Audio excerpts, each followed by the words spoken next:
तेरी बर्बादी के पीछे मेरे अपने ही तो हैं। डैड के बारे में सोचती रहती हूँ, ये सब कुछ कैसे हैंडल कर रहे होंगे। बेहजाद, मैं आपको यकीन दिलाना चाहता हूँ, इसके पीछे मेरा हाथ नहीं है। अगर इस सब के पीछे तुम होते ना वहाब, तो 24 घंटे के अंदर अंदर ये सब करवा चुका होता।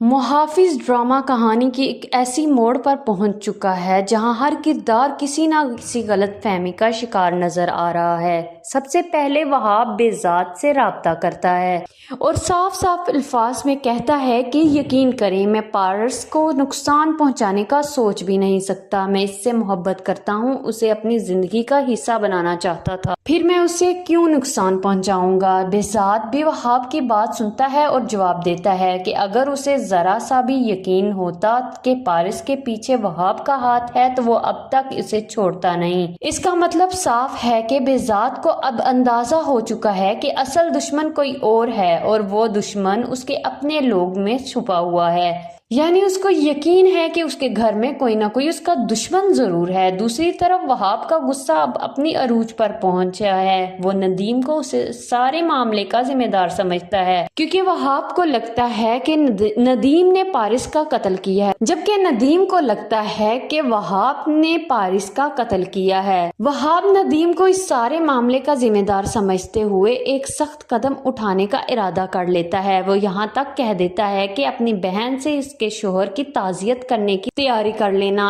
इस एक जुमले से अंदाजा लगाया जा सकता है कि आने वाले हालात कितने खतरनाक हो सकते हैं।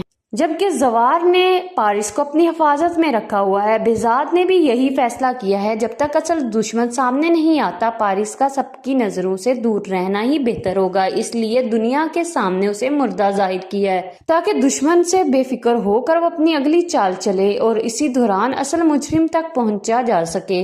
दूसरी तरफ जवार की जाती जिंदगी भी मुश्किलात में घिरती जा रही है। रेशम अब मुसलसल महसूस कर रही है कि जवार की तवज्जो पारिस की तरफ बढ़ती जा रही है। इसी हसद में वो पारिस को तल्ख बातें भी सुना देती है। पारिस से गिरचे अंदर से बहुत ज्यादा दुखती है, लेकिन जवार के सामने कुछ भी जाहिर नहीं करती। जब जवार उसकी खामोशी की वजह पूछता है तो वो सिर्फ यही कहती है कि वो अपने बाबा बेजात की फिक्र कर रही है। वो नहीं चाहती कि जवार पहले से ज्यादा परेशान हो, इसलिए वो अपने दिल की तकलीफ अपने अंदर ही छुपा लेती है। अब सबसे बड़ा सवाल यह है कि वहाब वाकई गुस्से में आकर नदीम पर हमला करेगा या बेजाद अपनी ही घर में छुपे इस दुश्मन का चेहरा बेनकाब कर पाएगा। और जब सबको ये हकीकत मालूम होगी कि पारस जिंदा है तो सबसे बड़ा रद्द-ए-अमल किसका होगा। मेरी नज़र में एपिसोड 26 की कहानी रुख मुकम्मल तौर पर बदलने वाला है, क्योंकि अब गलत फहमियाँ अपने अरूज पर हैं, जबकि असल सच्चाई भी अभी सबसे छुपी हुई है। आपके ख्याल में असल मुजरिम कौन है? अपनी राय कमेंट सेक्शन में जरूर करें। So guys, if you like this video please subscribe my channel. Thank you.